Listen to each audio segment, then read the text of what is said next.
What's up, summoners? King Blair here. With season 4 of RTA in full swing, I wanted to do a top 5 Tuesday on the top 5 units you need to watch out for in this new season of RTA. So if you like the video, make sure you like, subscribe, and join the Discord server. Link down in the description. And make sure you subscribe this time because I am trying a challenge this season and I will be streaming a full RGB climb to champion this season. My full account has been regeared to only have RGB units built. So I will be using just RGB, right? And I will be coming to champion to show kind of as fun for myself and also for you guys to see that RGBs can make it and hopefully showcase some of those units. So make sure you're sub. But enough about that. Let's start with what you came here today. The top 5 units to watch out for. As always, I usually don't put the units that we already know from the past, but still, I will mention them quite quickly. So things like Fallen Cecilia, always need to watch out for Fallen Cecilia. Last Rider Crawl, we already know Last Rider Crawl for a very long time. We've known about, what's about Arby? We know Arby, we know Seaside's good, although not as strong because Solitaria's out. We have a lot of units that it's just, the whole community knows they're very powerful for PvP, right? That have just been since like season 1, right? So I want to be the ones that you really need to watch out for that will probably be in a lot of your matches aside from the ones that you see pretty often. Although there are some that you see pretty often, but they're just, I need to restate them. So enough about mumbling on my words. Let's actually get to some honorable mentions so you guys kind of see the idea of this list. These honorable mentions are just spicy units. I don't think they're units that you really need to watch out for, but you do need to know that they exist, right? And you do need to know about them, especially depending how high you're trying to climb in RTA. So first, honorable mention is going to be none other than Emoken. You might be thinking, Emoken? The one that everyone says buff Emoken?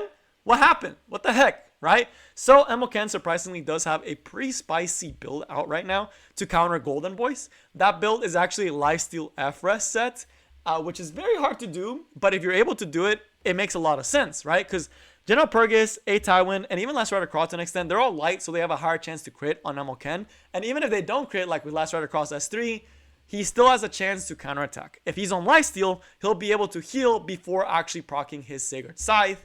And the ER makes it so A Tywin, General Purgus can't stun him, and even including units like Ravi that are often paired with the Golden Boys, right? So pretty spicy. You still need to watch out for things like LQC, Stana, and Landy that can ruin your day. So it's more of a last pick situation or even second to last pick to counter the Golden Boy drafts. And can still do decent against Landy since you can actually reveal the Landy with the S3 later down the line if need be, right? So pretty spicy unit, and with the lifesteal allows him to survive. After the Landy S1, you can just heal it all back up and be fine, right? So that's what's very scary is if the Landy gets you below half health and you're able to heal back, it's pretty spicy. Very hard to build, which is why not a lot of people do it, and needs very specific gear that a lot of people don't want to get because, you know, it could change tomorrow, right? So I would not recommend that. That's why he's honorable mention. Since if you have the gear and you have the resources, by all means, it could definitely work out for you. But if you don't, it's something that you probably should know that is not the greatest to invest in because it could change later down the line. But if you have the resources, do it. The other one is going to be Kisei. She is right now only 3 speeds lower. With all intents and purposes, when you add speed set, she's legit just 3 speeds lower than Akali at max build. That is absolutely ridiculous. She's extremely fast, can just dummy fast, right? And that means you can either give her more attack and outspeed, or you can make her dummy fast and speed contest, right? Because you can do both. Ideally, I think a 260, 270 speed Kisei with high damage is the way to go, and can also do very, very spicy against Golden Boys. This one, the reason she's not actually on the list is because she's not tried and true just quite yet. I don't want to recommend you guys something that hasn't been proven to be very, very strong, right? Although I could see how it could be very strong. With the S3 being able to strip immunity now, or not strip, but lower the cooldown of, you can actually open with S3 on an A Tywin and reduce the A Tywin's cooldown, making it so A Tywin, which is usually your biggest threat in Golden Boys draft, can't actually stun you and apply the slow, which is huge because you can follow up later with the S2. So that is very, very amazing. Super, super spicy. The speed makes it a lot more threatening. The other thing is their S1 still the highest single target damage dealing skill in the game with soul burns. Just in terms of like just as an S1, right? Just ridiculous amount of damage. does so much work, and can also reach standard with an S2 if need be, right? So she has a lot of versatility as a DPS. Still need to watch out with things that can strip you, like Basar. Still need to watch out for units like Landy that have Guiding Light that you cannot reach. So Landy, Basar, Briar Witch, all these units can definitely counter you, which is why she's not quite there in the top 5 since she's not tried and true yet. But a unit that if you have the resources, pretty spicy looking. And then of course the other one that I just always wanted to throw in here, why she an honorable mention? Because if you're an early game player, if you're anything below champion level, you don't even need to worry that this unit exists. You don't even need to have any counters towards her. But if you do have her and you have the resources, this unit is very insane.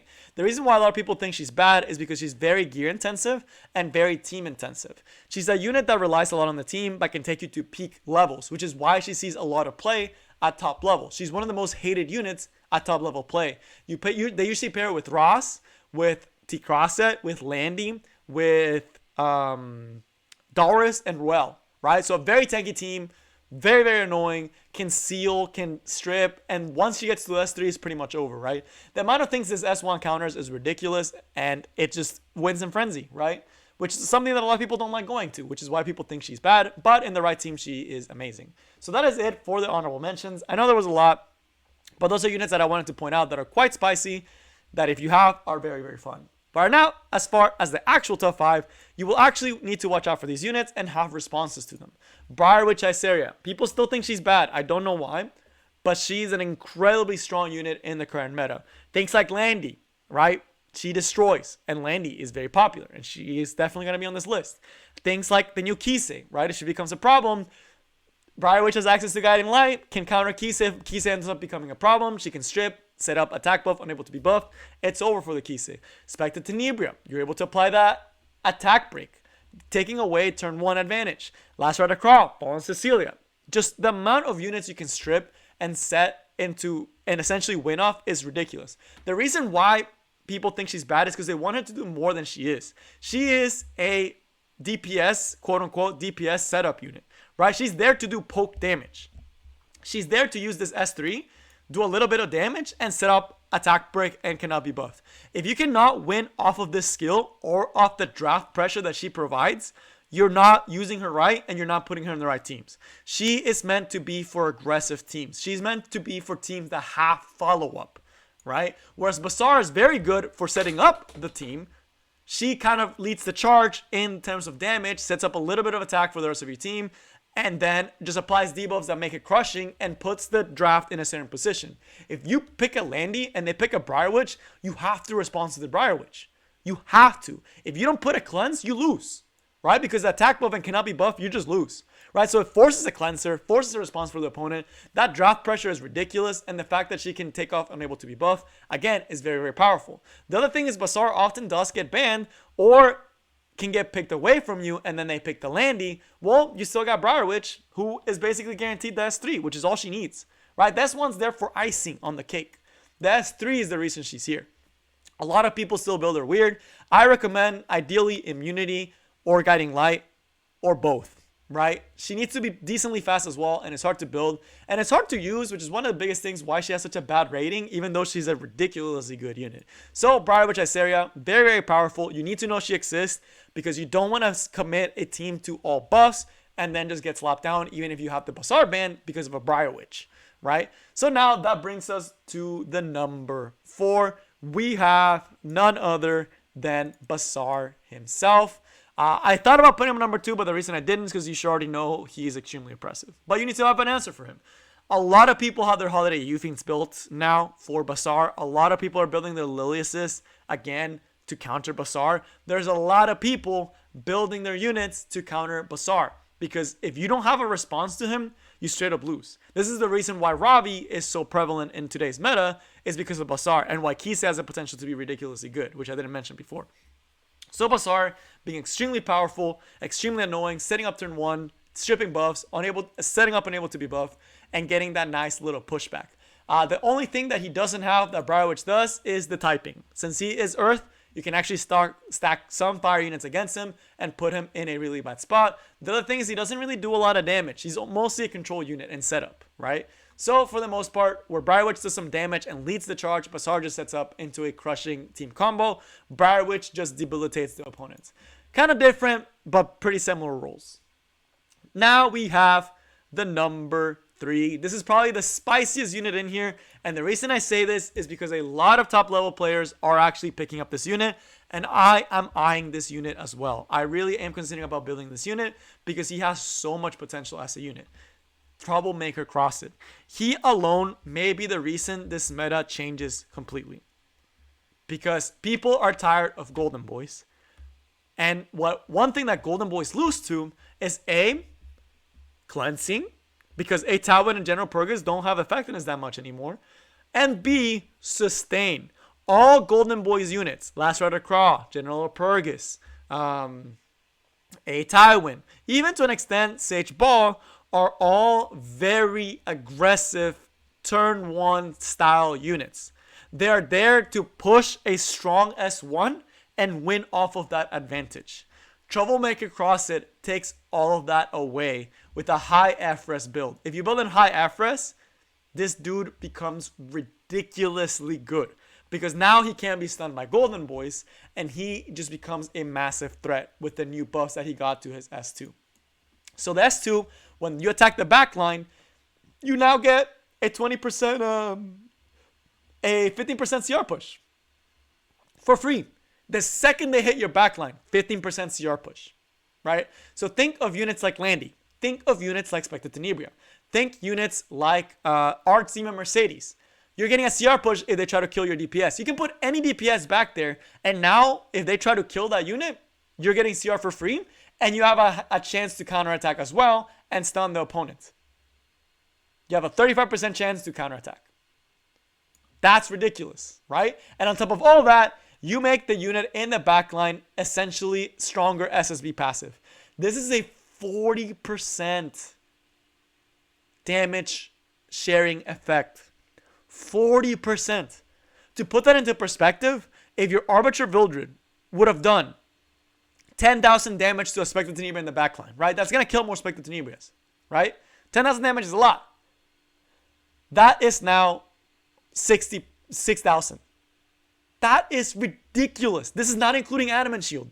This is not including the actual units base stats that you're going against. 40% damage reduction is just absolutely absurd. And the fact that he can counter off of it, this alone already makes him extremely good, right? And the cycling ability. On top of that, you also get to stun, right? So if they hit you, you counterattack, you stun, and you have a 40% chance to stun every time you counterattack. Super annoying, right? Such a powerful unit. Every time they kill you, try to kill your backline, boom, counterattack and push up. Counterattack, push up. Counterattack, push up. You can give him the EE to make him stun for a higher chance as well. So you have a higher chance of stunning. I believe it goes up to like 60%. And then last but not least, the S3. This S3 essentially makes certain units ridiculous. Right?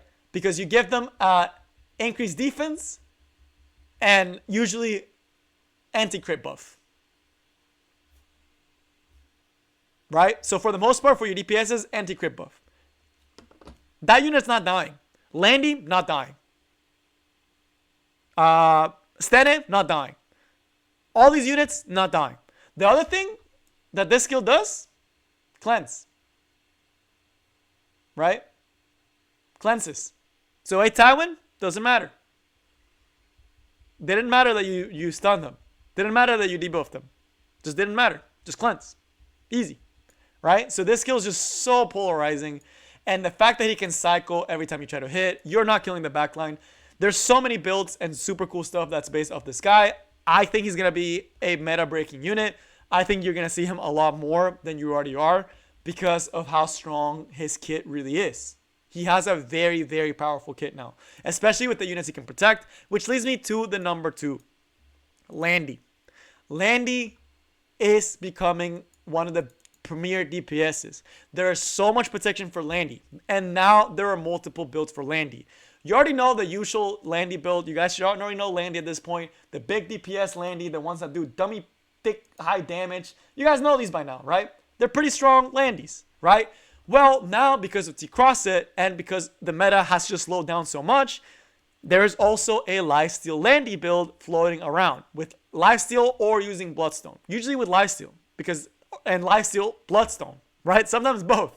Why is that becoming so prevalent? Again, Golden Boys, right? you can out-sustain. If you can out-sustain Golden Boys, you probably win the fight. If you have T-Cross it and a Bloodstone Landy, who do you hit? If you hit the T-Cross it, he counterattacks, right? Because T-Cross is going to be on a counter set build. And that means Landy gets to set up S3, gets to set up speed buff. And Landy keeps T-Cross it capped off with the Bloodstone and keeps herself topped off with the Lifesteal set. Right? So that's a new build that's been floating around that some people are trying out. The other build is still the tried and true. The Guiding Light, damaged Landy. Now with T-Cross it just absolutely makes it so Landy just becomes a massive threat that by turn 4, you're already winning the game, right? So it's a unit that by turn 4, if you haven't dealt with her, you lose the game.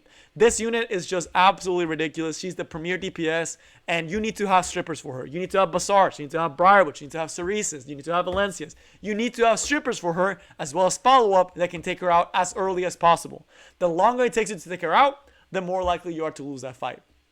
So, Landy has become one of the premier DPSs in the current game. Just a variety of units, and I can go on forever.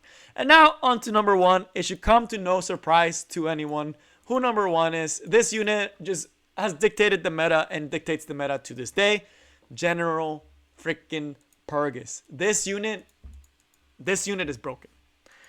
What does he do, you may say, right? Base stats doesn't look anything crazy, right? Just pretty tanky. Well, S1 provokes. Pretty annoying, right? It has a 75% chance to provoke and disrupt you, right? Nothing crazy. Not the greatest thing in the world. The thing about it, you start to realize, the damage is based on your max health. And he has a very good starting base health for this unit, and he has an EE that gives him better stats as well. That's one. Provoke, very annoying, and does a ton of damage on a unit that has HP scaling. That's part 1. Part 2, the passive. The EE gives him up to 18% CR push. If you have any AoE, they are getting 18% CR push. This counters Basar. This counters Briarwitch. This counters Landy to an extent. This counters El Crop. This counters FCC. This counters a lot of units in the game. It counters Cleave. It counters a ton of stuff. And it sets up for units like Stenit. It sets up for units like Landy. It sets up for units like even Last Ride Crawl. Because it takes away Last Ride Cross counters to an extent. Right? It's just the best support skill that is in this game. It is ridiculous to me that exists. And the only thing that can stop it is Cerise. That is the only unit that applies proper restrict to him. And a Meru, right? 2 units. The only 2 units that can actually stop that. And then on top of all that, you have an S3 that can stun, which is icing on the cake, and increase attack. So that's Stenit, that Landy, even that Kayron, that Emeru, whatever unit you have that your DPS gets an attack buff for free. And you get to stun. And you do damage. He is the definition of the current meta. He is the strongest unit right now in the meta. In high level play, he's a must pick or ban. That is how strong he is at high level champion play. If you don't first pick General Purgus or you ban General Purgus, your opponent will. Because he sets up into a majority of teams. Yes, you give up things like Last Ride Crawl. Yes, you give up things like Fawn Cecilia. Yes, you even may give up things like a Tywin. But you get the most versatile unit in the game for a variety of teams that can cuck a majority of the units. So General Purgus, one of the best units in the game. You need to have answers to him. You need to be ready for him. You need to be either picking him or banning him or having good teams built to beat him. The only real team that's good to beat him right now is single target Cleave or just out-sustaining and out-tanking, right? If you steal all the tanks away from General Purgus, you can out-tank him, then you're fine. You're chilling, right? Like taking away Last Rider Crawl is not the worst thing. He does get the push-up, but you can kind of ignore it, right? So if you have a lot of burst damage, you can actually do okay against General Purgus. So there are ways to deal with him, but he is just meta-defining. But that is all I got for you guys today. I hope y'all enjoyed, and I will see y'all next time. Peace.